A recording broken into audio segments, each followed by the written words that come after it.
स्नान पर्व जो है तैयारियां भी चल रही हैं सरकार की तरफ से। मौनी अमावस्या स्नान पे किस तरह के पुण्य की प्राप्ति होती है, स्नान का तरीका क्या होता है, क्योंकि श्रद्धालु काफ़ी संख्या में आते हैं, तो ऐसे में किस तरह के पुण्य की डुबकी लगाएं?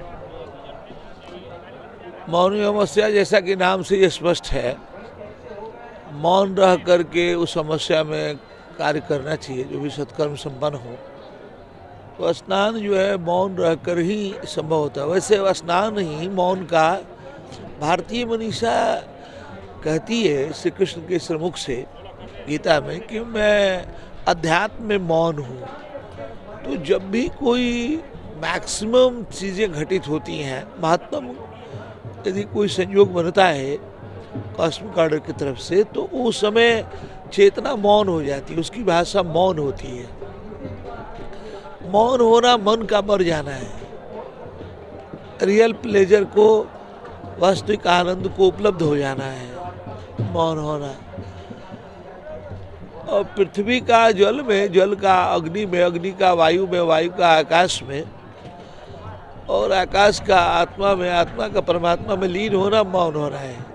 शरीर का इंद्रिय में, इंद्रिय का मन में, मन का बुद्धि में, बुद्धि का आत्मा में, आत्मा का परमात्मा में लीन होना, यह ब्रह्मांडीय स्तर पर और पिंडीय स्तर पर मौन होने की घटना है। तो जो मौन होना है वो अध्यात्म का मूल है।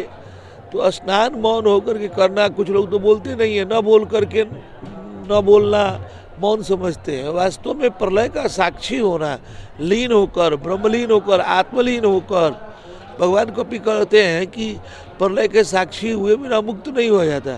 तो जैसे ही सब प्रलय होता है तो उसमें जो प्रलयकालीन वेला में जो परम बरसने लगता है, उसमें जो स्नान है वो आपको स्नातक बनाता है, स्नान से स्नातक बना है। तो उस जो परम क्षण है, जैसे ही सब मौन होएगा तो जो आत्मा है, परमात्मा है, जो अल्टीमेट है, जिसके लिए उपनिषद रसो वैशाह कहता है, वो बरसने लगता है।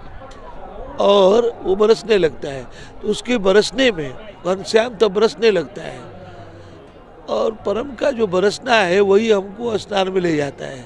तो मौन होने पर ही असली स्नान होता है। और मौन का स्नान अंदर संपन्न होवे और बाहर भी मौन होकर के सोने में सुहागा हो जाएगा। और मौन होना कर्तापन भुक्तापन से मुक्त होकर के कोई कार्य करना, मौन होकर करना है। अहंता ममता से मुक्त होकर, मैं मेरा से मुक्त होना। ज़्यादा क्या बोलता है, मैं मेरा बोलता है। तो मौन होने का मतलब है मैं मेरा से मुक्त होना, कर्ता भुक्ता से मुक्त होना।